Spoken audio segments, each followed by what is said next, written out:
Class 6th Social Science. Dear students, welcome to Har Ghar Pathshala. Hello students, I am Sonu Kumari, TGT Arts, working at GSS Kataud Khurd, District Una, Himachal Pradesh.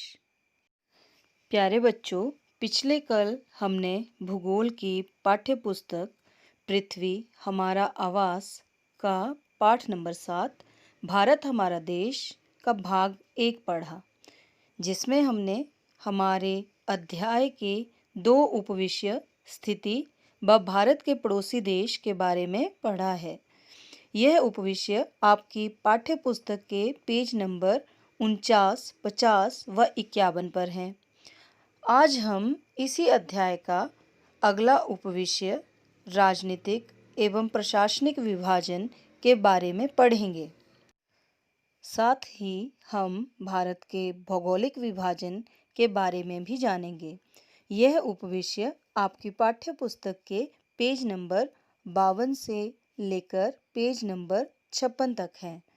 बच्चों, जैसा कि आपको पहले भी बताया जा चुका है कि भारत एक विशाल देश है।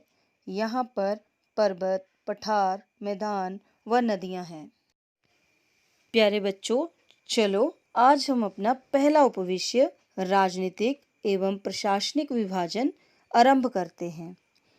प्रशासनिक आधार पर भारत को 28 राज्यों व 7 केंद्र शासित प्रदेशों में बांटा गया है। अच्छा प्यारे बच्चों, क्या आपको पता है भारत की राजधानी क्या है? बहुत सारे बच्चों को पता होगा, लगभग सभी को पता होगा। भारत की राजधानी नई दिल्ली है। प्यारे बच्चों, अब कुछ महत्वपूर्ण तथ्यों के ऊपर बात करते हैं। क्या आपको पता है कि ये जो 28 राज्य हैं और 7 केंद्र शासित प्रदेश हैं, क्या पहले भी 28 राज्य थे? नहीं, ऐसा नहीं था। सन 2000 में 3 नए राज्य बने थे। उत्तराखंड अलग हुआ था उत्तर प्रदेश से, झारखंड अलग हुआ था बिहार से, छत्तीसगढ़ अलग हुआ था मध्य प्रदेश से। अच्छा बच्चों, अब इसी तरह से तेलंगाना अलग हुआ है आंध्र प्रदेश से। यह 2 जून 2014 को भारत का 29वां राज्य बना। ये कुछ नए राज्य बने हैं। इस तरह 2014 में भारत के कुल 29 राज्य व 7 केंद्र शासित प्रदेश थे। परंतु अब जब जम्मू कश्मीर को केंद्र शासित प्रदेश बना दिया गया है, तो 31 अक्टूबर 2019 को जम्मू और कश्मीर व लद्दाख दोनों को केंद्र शासित प्रदेश बनाया गया है, जिसकी वजह से अब भारत के 28 राज्य व 9 केंद्र शासित प्रदेश बन गए हैं। पहले शुरुआत में राज्यों का गठन भाषाई आधार पर हुआ था। सबसे पहला राज्य जो भाषाई आधार पर बना था वह आंध्र प्रदेश था। बच्चों, क्षेत्रफल की दृष्टि से राजस्थान सबसे बड़ा राज्य है तथा क्षेत्रफल की दृष्टि से गोवा सबसे छोटा राज्य है। प्यारे बच्चों, हमने अपना पहला उपविषय राजनीतिक एवं प्रशासनिक विभाजन पढ़ा। अब हम अपना दूसरा उपविषय भौतिक विभाजन पढ़ने जा रहे हैं, जिसमें हम भारत की भौगोलिक स्थिति के बारे में जानेंगे। भारत की भौतिक आकृतियाँ विभिन्न प्रकार की हैं, जैसे पर्वत, पठार, मैदान, तट तथा द्वीप समूह। उत्तर में बर्फ से ढका हिमालय पर्वत संतरी का काम करता है। हिमालय का अर्थ है हिम जमा आल्य, मतलब बर्फ का घर। अच्छा बच्चों, बताओ क्या आप लोगों ने बर्फ देखी है? बहुत से बच्चों ने देखी होगी और बर्फ में खेलने का बड़ा मजा भी आया होगा। तो जो हिमालय पर्वत है वो हमेशा बर्फ से ढका रहता है। बच्चों, हिमालय को 3 मुख्य समानांतर श्रृंखलाओं में बांटा गया है। एक बृहत हिमालय या हिमाद्री, ये सबसे उत्तर में स्थित है। इसी श्रृंखला में विश्व के सबसे ऊंचे शिखर आते हैं। दूसरा मध्य हिमालय या हिमाचल, यह हिमाद्री के दक्षिण में स्थित है। यहाँ पर बहुत सी दर्शनीय पहाड़ियाँ और दर्शनीय स्थल भी हैं। तीसरा, शिवालिक। यह सबसे दक्षिण में स्थित पर्वत श्रृंखला है। हिमालय के दक्षिण में भारत का उत्तरी मैदान है। ये मैदान समतल व सपाट है। यह मैदान सिंधु, गंगा, ब्रह्मपुत्र तथा इनकी सहायक नदियों के द्वारा लाए गए जलोढ़ निक्षेपों से बना है। ये मैदान कृषि के लिए उपजाऊ भूमि प्रदान करते हैं। यही कारण है इन मैदानों में जनसंख्या बहुत अधिक होती है। अच्छा बच्चों, यहाँ पे दो नए शब्द आए, एक जलोढ़ निक्षेप तथा दूसरा सहायक नदियाँ। क्या आपको पता है जलोढ़ निक्षेप क्या होते हैं या सहायक नदी क्या होती है? नहीं पता है? चलो मैं आपको बताती हूँ।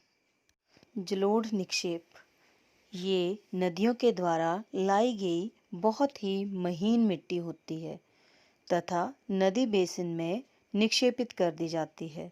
बच्चों, आपको पता है निक्षेपित करना क्या होता है? निक्षेपित करने का मतलब है बिखराना या बिखेर देना। दूसरा हमारा पॉइंट था सहायक नदी। सहायक नदी एक नदी या सरिता जो कि मुख्य नदी से किसी भी तरफ से आकर मिलती है तथा अपने जल को मुख्य नदी में विसर्जित करती है। जैसे कि आपने देखा होगा कि बहुत सारी छोटी छोटी नदियाँ, खड्डे, नाले आकर मुख्य नदी में मिलते हैं, उन्हें सहायक नदियाँ कहा जाता है। भारत के पश्चिमी भाग में भारतीय महामरुस्थल स्थित है। यह मरुस्थल शुष्क, गर्म और रेतीला स्थल होता है। यहाँ वनस्पति बहुत ही कम मात्रा में पाई जाती है। उत्तरी मैदान के दक्षिण में प्रायद्वीपीय पठार स्थित है। इसकी आकृति त्रिभुजाकार है। इसका धरातल काफी ऊंचा नीचा है। इस क्षेत्र में बहुत सी पहाड़ी श्रृंखलाएं तथा घाटियां स्थित हैं। इसके उत्तर पश्चिम में अरावली पर्वत श्रृंखला है, जो विश्व की सबसे प्राचीन पर्वत श्रृंखला है। विंध्य एवं सतपुड़ा भी महत्वपूर्ण श्रृंखलाएं हैं। इसी पठार के पश्चिम में पश्चिमी घाट व पूरब में पूर्वी घाट स्थित हैं। इन पठारों में खनिज जैसे कोयला व लौह अयस्क प्रचुर मात्रा में पाए जाते हैं। पश्चिमी घाट के पश्चिम में तथा पूर्वी घाट के पूरब में तटीय मैदान स्थित हैं। पश्चिमी तटीय मैदान काफी संकरे हैं। पूर्वी तटीय मैदान काफी चौड़े तथा विस्तृत हैं।